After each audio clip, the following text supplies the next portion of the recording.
All right. How many of you guys are planning on heading out to the stores this weekend to do some holiday shopping? Let me see some hands. Oh my goodness, come on. No brave souls in the house? Oh, we got one back there. We got a couple here. How many of you are planning on going shopping before Thanksgiving? Anybody? How many of you have already finished your Christmas shopping? Anybody?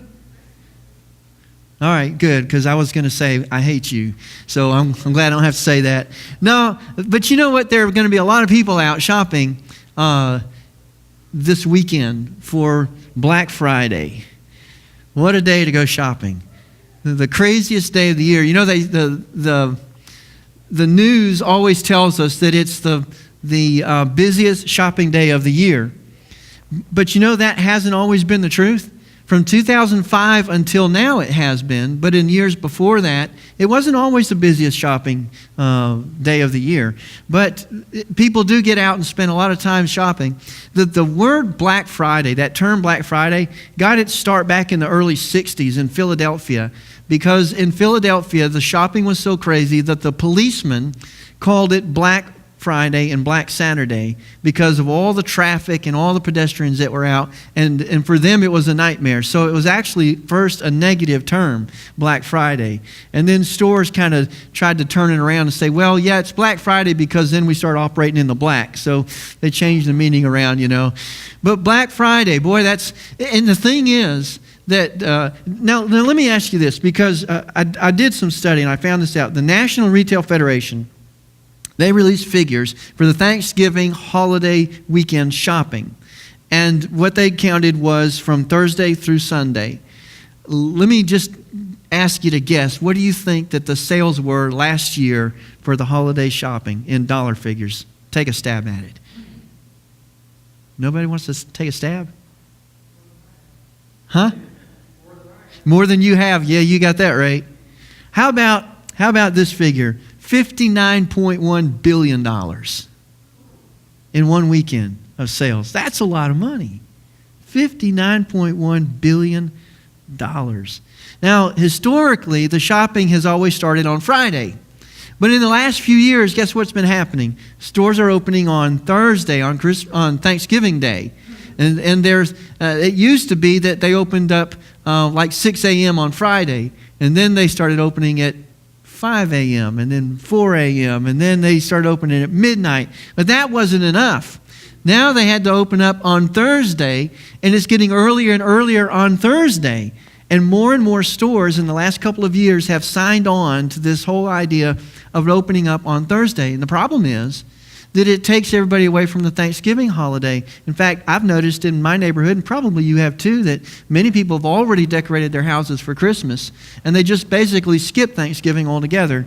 And in fact, not only do people start shopping on Thanksgiving Day, and by the way, that takes people out of their homes with their families and makes them have to work in the stores, by the way, and the consumers are the ones that drive it, because if we didn't show up, these people would have the day off. Just my little soapbox thing there.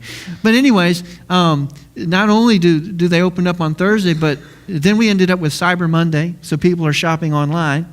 Now Jan does most of her shopping for Christmas online, which is great because you don't have to leave home. But then also we've noticed that this year, at least I've noticed that a lot of the emails that I'm getting in are, come in and get your pre-Black Friday sales. So now they want you to come in, you know, like last week and this week before Thanksgiving ever gets here. And they're really pushing the market, trying to get you to spend money. Now, what do we need to do about this? Should we just boycott the whole thing and say, well, we're just not going to do this. We're not going to shop.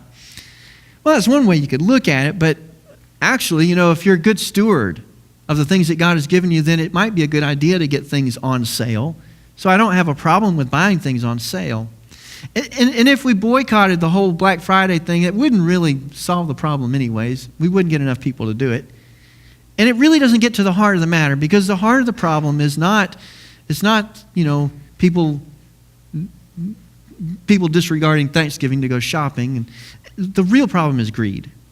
It boils down to greed. It comes with it comes down to this idea that the retailers are greedy. They want to stuff their pockets and their bottom line. But also consumers are greedy, and they want more and more and more stuff. We have given in to the consumerism creed. Enough is not enough. Enough is not enough. And so we buy and we buy and we get more and we get more. And the problem is that we never seem to know when to stop getting. We can't be satisfied anymore. Our desires, our carnal desires, if we work hard to satisfy those desires, what happens with all of our money? It goes to the pleasures of our life. And what do we have left to spend in the kingdom of God? Or maybe to touch somebody else who's less fortunate than us. We have less money to give to the kingdom and less money to give to the poor because we're spending more money on ourselves.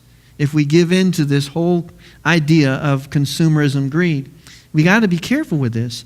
We no longer in this nation value the virtue of contentment. Last year's cell phone is not good enough. I need this year's model. And if you notice, the cell phone companies are now coming out with campaigns that say, get your phone anytime you want. Don't wait for the 2 years. Why? Because people are they're so unsatisfied. We don't understand contentment. We're not happy with the Happy Meal. We want to supersize it. You understand what I'm saying? Enough is not enough. We need more and more and more, and we never know when to draw the line. Last week, the car dealership called us, and they said, we really, and they're talking about Jan's car, not mine. They said, we really want your car back. Would you please sell it back to us? Because they're in demand and we want to sell more of them. I said, no, we're very happy with that car. We really like it. And he said, oh, then you'll love the new 2013 model. See, their ploy is to get you to bring your old car in so they can sell it. But what they want to do is sell you a new one. But we don't need a new one. We're content with the one that we have. And I can tell you right now, Jan's not going to give up her green car because she likes it, and they don't make them anymore. So they're not going to be able to pry it out of her hands. I like it too. It's fun to drive. We've got to find a way to break this cycle of greed and discontent and find a way to be happy with where we are and with what we have. And it's not just with material things. It's like people are not happy in their relationships. People are not happy in their jobs. People are not happy anywhere. And people are not happy in churches, and they jump around from one to another. They're not content anymore. And so they demand perfection, and they demand everybody to satisfy them and make them happy. We've got to learn how to be content in all circumstances. We've been looking at the book of Philippians, and if you have your Bible, I want you to turn in Philippians today because we're going to finish up the series that we've been doing called Unshakable. We started out by looking at the first chapter of Philippians, and Paul talked about how we can have unshakable confidence, knowing that God will finish what He starts in your life. We can trust in Him. We can have faith in Him, unshakable faith in a God who is unshakable. We then looked at relationships and saw that if we base our relationships with one another on the kind of relationship that God has with us, we can have unshakable relationships. And then last week we looked at inner peace, and we saw how our peace cannot be determined by our circumstances and things around us. If it's tied into that, we are subject to the fluctuations of what things are like outside of us. In other words, we're at the mercy of our circumstances. But if our inner peace is tied to who God is, it's unshakable because God Himself is unshakable. And so we can live and have unshakable peace. And today we're going to continue that thought in chapter 4 by looking at contentment, how we can have unshakable contentment. And so we're going to start looking at Philippians chapter 4, verse 10. Paul says, I rejoice greatly in the Lord that at last you renewed your concern for me. Indeed, you were concerned, but you had no opportunity to show it. I am not saying this because I am in need, for I have learned to be content whatever the circumstances. The church at Philippi had put together a care package for Paul, and they sent it to him because, if you remember, Paul is writing this letter from prison. He's in prison because of preaching the gospel. And so they sent him a care package to help him out. And Paul is writing back to them to let them know how much he appreciates this care package. This is probably not the first time he wrote them to express his gratitude, but he once again wants to let them know how much he appreciates their efforts and their generosity to help them. But he also at the same time wants them to understand that he can be content in any situation. He's grateful for their gift, but he didn't ask for it. They did it out of the goodness and kindness of their hearts. Paul wasn't begging for it. Paul said, I know how I can be happy, whether I've got a great care package like you guys sent me, or if nobody cares. I've learned how to be content. And so he's going to talk to us about this secret that he's learned, about being content. And I think that the first thing we can learn is that the secret to contentment is actually found in generosity. And so we begin by looking at the generosity of the church that supported Paul. We start there. Now, I want you to understand this and put it into context. Man, I'm smelling that food. Are y'all getting hungry? I am getting so hungry up here. All right, be happy. We're done. No, okay, I want you to put this in context. Consider what it's like to be in prison. Now, the only context we're familiar with is prison. Well, I hope you're not familiar with it, but prison in modern times. But, you know, I understand. I've not been there, but I understand that it's not pleasant. It's not fun. It's not a good place to be. But if you think about it and compare modern-day prisons to prisons in the first century, it's a whole world of difference. Today, prisoners have a cell to live in with a bed to sleep in, and they have 3 meals a day. They have exercise, and they have even entertainment, you know, depending on their circumstances. And some of them can even get jobs and work inside the prison to earn money for personal needs. So, I mean, they have a lot more to their advantage than somebody in the first century. In the first century, you didn't really get sentenced to prison. I mean, that wasn't like something that the judge would say, okay, I sentence you to 5 years in prison. Prison was like a holding place until you go to trial. And then usually at trial, either you're going to die or you're going to be set free. So prison wasn't really a sentence that you would receive as a punishment. Prison was a place of holding, a place where you got kept until you went to trial or something like that. And they were horrible, awful places. They were not clean. They were filthy. They had no bathrooms. Just imagine. So it was extremely dirty and nasty. If they got food, it was half the amount of food that a slave got. So they got very, very little food. If they wanted to survive in a prison, what they really needed was outside help from family or friends to bring them supplies and food and whatever they needed, because they weren't going to be taken care of by the guards.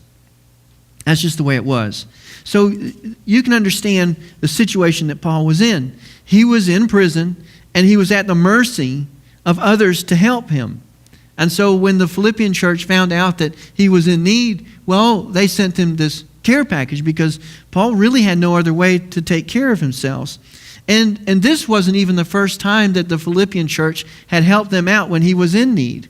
If we drop down to verse 15 and take a look at there, it says, "Moreover, as you Philippians know, in the early days of your acquaintance with the gospel, when I set out from Macedonia, not one church shared with me in the matter of giving and receiving, except you only.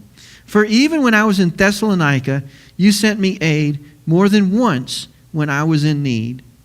Now, this is something Paul was really thankful for. This church went above and beyond, and they were a brand new church. You got to understand, this is a mission. This is like they had just learned the gospel message. They had just heard about Christ. And Paul goes out to start more churches, and they're actually helping him to start new churches. Last Wednesday night when we had our Bible study here at church, we were looking at 2 Thessalonians. And one of the things we noticed in Thessalonians was that Paul was trying to help them to understand, hey, when I was with you guys, I worked for a living. And Paul did that whenever he went to start churches. He tried to never ask for money from the people that he was ministering to. He didn't want people to get confused and think that his motivation for sharing the gospel was to get rich. And he had to go to an extreme to make sure people understood, that's not my motivation. I'm not here to earn a living. I'm not here to make money off of you. I'm here because you need Jesus. And you need to know the truth. And you need to be set free. And so he worked with his own hands, and he had other churches that helped him to start missions, and that's how he did it. And we do somewhat the same thing today. We send missionaries out. In fact, 2 Sundays from now, we're going to have some missionaries with us in our service, and you and I can help them to do the work of the ministry by sending them out and funding them so that they can work where they're at and not have to try to pull money from the locals that they're working with. That's just not the right way to do missions. And so they're out there serving, and we're behind the lines supporting them and helping them to go. Whenever you give to missions, and I'd say probably most of you give to missions, when you give to missions, you're supporting others who are doing the work of ministry all around the world. And we all have a part in that. And actually, we're going to look at that in just a second. Look at verse 17. Not that I desire your gifts. What I desire is that more be credited to your accounts. You see, Paul wasn't really, like I said, he was trying to help them to see that he wasn't motivated by money in preaching the gospel. So it wasn't so much that Paul had asked them for the gifts, but Paul is thanking them, and he's saying the reason I'm bringing this all up is that I want to make sure that you understand that I'm asking God to credit your account for what you've done. When we give in our tithes or our offerings or to missions or whatever, when we give into the kingdom, God recognizes that. And he blesses us in accordance to the way that we give.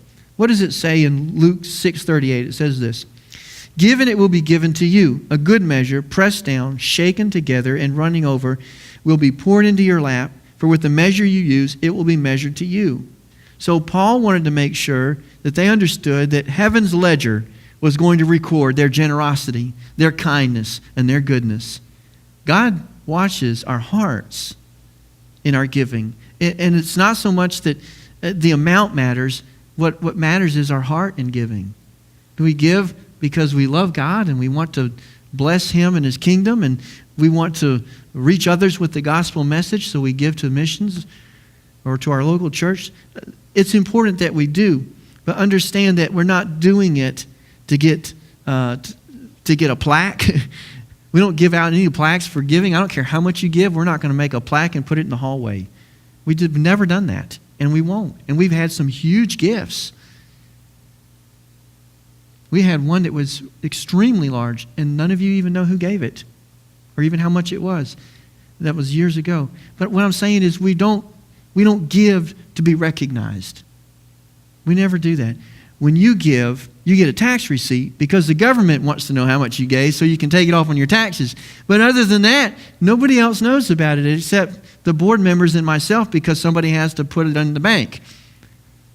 But God knows. He knows every penny that you give. And I hardly ever, promote or push or say anything about giving. I've said a lot today because we have some projects going on. But God recognizes all that you do. And He sees all of it. Now, I see it too, and I want you to know from my heart, I appreciate your generosity in giving to the kingdom. But more important, God sees it, and He will reward you for it. Now, let's move on, because Paul says it's not only that, but Paul says your giving is a sacrifice. Look at verse 18. I have received full payment. That's kind of in his day and time was kind of like a legal term, that it just like paid in full. That's kind of an accounting term that he used. I have received full payment and have more than enough. I am amply supplied. Now that I have received from Epaphroditus the gifts you sent, they are a fragrant offering, an acceptable sacrifice, pleasing to God. You see, in God's eyes, when we give, it's seen as a sacrifice. We don't bring lambs and goats to church to offer them as a sacrifice. Please don't do that.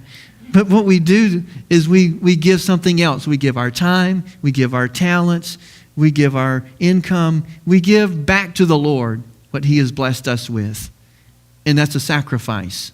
It's the same sort of principle in the Old Testament. And Paul says, you're giving to me while I'm in prison. God sees that as a sacrifice. And it's a beautiful sacrifice. And He is, and He honors you for that. in a way, when we learn to be generous, generosity helps us to learn contentment. Because you see, as long as we're greedy, what happens is when we hold on to stuff, the stuff really is holding on to us. Our stinginess and holding on to our own money actually makes us a prisoner. I don't know if you've ever seen it before, but there's a way to catch monkeys in Africa that is quite interesting. They can take a clay jar and put food in the bottom of the jar, of fruit or something, tie the jar up so it can't leave. The monkey's hand is big enough to go in like this, but as soon as he grabs the fruit and makes his fist balled up, he can't get it back out of the jar. And the people can come right up and just pick up the monkeys. Because they're so greedy, they won't let go of that food to get their hand out of the jar. They think they're stuck. Well, that's just kind of it seems silly, but you know what? That's what we do when we're greedy. We allow ourselves to be trapped and enslaved by our own passions, our own desires, to hold on to stuff. And the stuff is really holding on to us.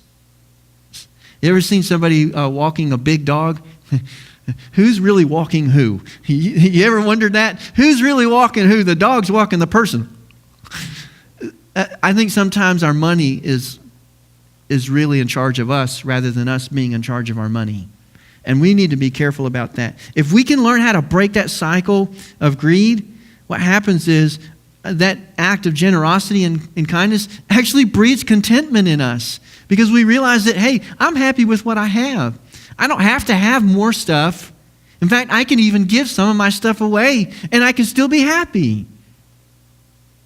Or as Phil says, happy, happy, happy. Because I have all I need in Christ. Paul was generous with his whole life. He gave his life as a sacrifice on the altar. And one time he told his people that in a letter, he said, my life is being poured out like a sacrifice on an altar. He gave his whole life to Jesus and said, I'm not holding anything back. He was generous with every part of his life. And he gave it all up for Jesus and the kingdom. So that's one way we can learn to be content. Break the cycle of greed and learn generosity. Learn to be generous. Let go of stuff so that stuff doesn't hold on to you and make you a prisoner. Now there's a second thing that we need to understand, and that is trust. Go back up to verse 12. Philippians 4, verse 12. I know what it is to be in need, and I know what it is to have plenty. I have learned the secret of being content in any and every situation, whether well-fed or hungry, whether living in plenty or in want. I can do all this through him who gives me strength. Nothing is impossible. Nothing is impossible. Through him, I can do all things. I can do anything. That song we sang this morning? Because of Jesus. If we learn to trust in God and trust in him to take care of us, we can become more content in our lives. So that it doesn't matter if we have a lot, it doesn't matter if we have a little. What really matters in the long run is, do we have Jesus? Because if we have him, then we have more than enough. In this passage, Paul uses a word content, but it's a Greek word that's autarkos. And it comes from, it was used heavily by the Greek Stoic philosophers.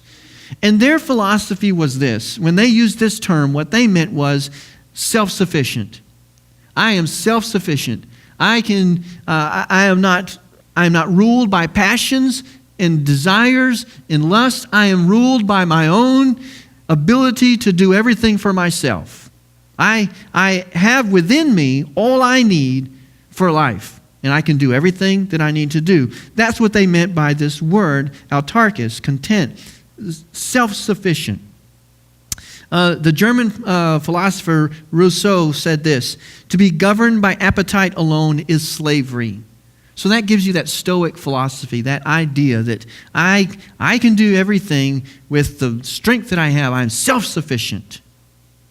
But Paul uses the same word, and he takes it and he changes it. Because for Paul, it wasn't about being self-sufficient. It was about being dependent on Jesus. He said, I am content, not because I have sufficiency in me, but because I have sufficiency in Him. He takes this concept that's familiar to them and he turns it around and he says, the source of my sufficiency isn't me, it's Him. It's in Jesus. I can find all that I need, whether it's a need for income or whether it's a need for strength or whether it's a need for wisdom or understanding or anything in my life. I find it all in Him. And the strength that I have to go on, the strength that I have to sit in this prison right now and still be content isn't found within me, it's found within Him. Within Him. That's a big difference, isn't it? It helps us to see this whole concept. Now, remember last week I told you that our inner peace needs to be connected with God and not with our circumstances. You don't need to have a new car to feel peace. What you need is to have Jesus. Because what happens if the car breaks? There goes your peace. Gone. Well, the same thing is true with this idea of contentment. You don't have to have $1 million in the bank, because what if the stock market crashes? Which it can do. And then the money's gone, and where's your contentment? It's gone. But if our contentment is built on Jesus, just like our peace, then guess what? It's unshakable. It's unshakable. It stands firm when everything else falls out from underneath us. Our contentment cannot be based on what we have and what we own. It has to be based on God. Now, Paul said not only was he able to trust God for all of his needs, but he turned around and said to the Philippians, you guys can trust God. So look at verse 19. Verse 19 says, and my God will meet all your needs according to the riches of His glory in Christ Jesus. So now Paul says, not only have I learned the secret of contentment, that my contentment rests in Jesus, but I want you to know, and he could say this to us just as much as he could the Philippians, that my God will meet all your needs. He will meet all your needs. All your needs. Somebody say all. All your needs are met in Him. Through Him we can do all things. Not in our own self. Not in our own strength. There was a little boy one day who was trying to pick up this big heavy rock. And he was grunting and he was pulling and he was pushing and he was shoving and his feet were slipping on the ground. And his dad walked by and saw him trying to push this big, huge rock. And his dad looked down and he said, son, he said, are you using all your strength? And he looked up at his dad. Yes, Daddy, I'm using all my strength. And his dad looked down and he said, no, you're not. You didn't ask me to help. See, sometimes we try to go through life pushing and grunting and pulling and trying in our own might to make everything work. And the Lord from heaven looks down and says, are you using all of your strength? And we say, oh man, yes, God, I'm doing everything in my power. And God says, you haven't asked me to help you. We forget. The verse doesn't say, I can do all things through me. It says, I can do all things through Him. Him. We need to learn generosity. We need to learn trust. If we can trust God, our level of contentment will skyrocket. I can assure you. Now, this is an appropriate time of year for us to talk about contentment because this week is Thanksgiving. And all through the month of November, what you find on Facebook is people saying, today I'm thankful for, like every day they say something new that they're thankful for. And that's kind of a nice thing. And so we get to Thanksgiving, and it's supposed to be a time for us to remember our gratitude to God for all that He's done for us. It's based on a historical event where the founders of our country were in this nation, and they got together with the Native Americans and they feasted together for 3 days, and they thanked God for His wonderful provision, allowing them to survive through another winter and giving them plenty of food to make it through the next. And so the whole holiday is based around this concept of gratitude. And that's linked in with contentment. And so it's important that we understand these things. And then we have Christmas coming up. And Christmas is a celebration of the greatest gift of all. God gives us His Son, Jesus. Right? And so this is a wonderful time to talk about contentment. The problem is, as I mentioned when we started, that some people are trying to take away that joy from us. Because Christmas has become more about giving and gifts and toys than it is about the one gift, Jesus. And it has even, this consumerism has even eclipsed over Thanksgiving. And so we're losing the idea of contentment and gratitude and thankfulness. And instead we're picking up new habits of greed and desire and want. I think there's a good way to overcome all of this. And I've been telling you for a couple of weeks now that we're going to celebrate Advent in December. We've never done that as a church, but we're going to do that this year. And I think it's a good way for us to refocus ourselves and get away from this whole materialism that surrounds Christmas and replace it with a better focus on the season. Advent is connected with what we call the Christian year, or the Christian calendar. And the Christian year is a way to move through the year on purpose and go through the life of Christ as you go through it. It includes things like Advent and Christmas and Epiphany and Easter and Pentecost. All of those celebrations are part of the Christian year.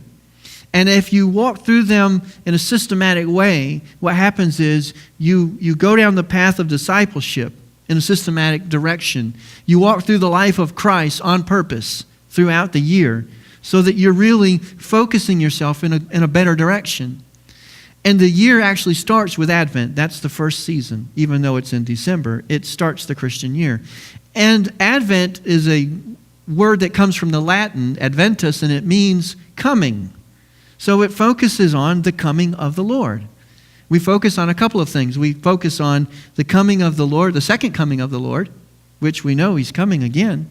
We focus on the Lord coming into our hearts, which is an important thing. And we focus on Him coming to earth as a baby. So those three things are the focus of Advent. So we're going to focus on, as we look back at Israel's longing for a Messiah, and we look at Isaiah's prophecies, as they look forward to a Messiah coming. We're going to talk about John the Baptist and him preparing the way for Jesus, the Messiah, to come. We're going to look at Him coming into our own hearts. We're going to look at the second coming of Christ and how we need to be prepared and ready for His arrival. So all of these things are what Advent is all about. So that and it's not Christmas. Understand, Advent and Christmas are two different things.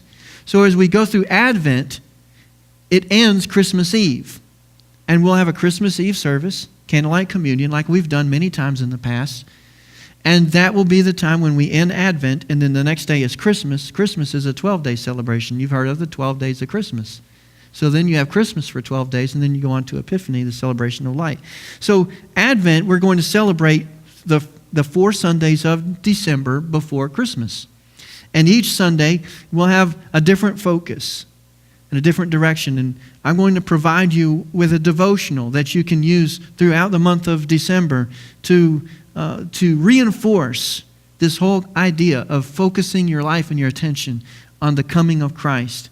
And I think what will happen is that as you and I, on purpose, focus our attention on Jesus and His coming, we will actually bring back the real joy and meaning of Christmas. Because by the time Christmas gets here, you will have spent 24 days focusing on Jesus and His coming as a baby, His coming into your life, and His second coming again.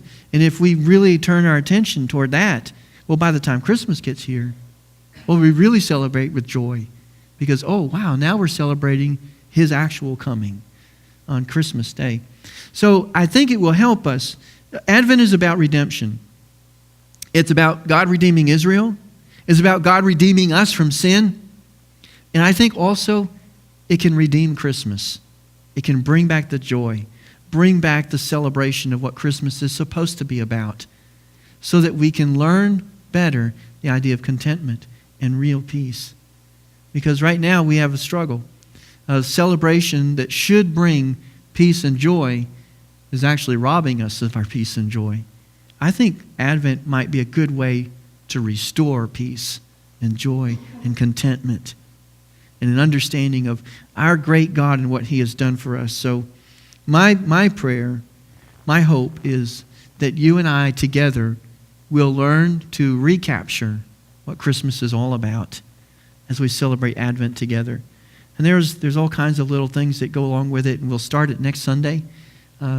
We start with an Advent wreath that will be down front, and we light one candle on it next Sunday, and each Sunday we light a new candle, and we understand a little bit more about Jesus and his coming as we go through these things. And I think it'll be a beautiful thing for all of us, a wonderful thing. We can learn to have unshakable confidence in God, unshakable relationships with God and one another, unshakable peace that doesn't depend on our circumstances, and unshakable contentment if we would learn to trust in God and learn generosity. Those are some great things for us to keep tucked in our hearts and minds as we go through the rest of our walk with Christ. I hope that it will help you. Let's stand and pray.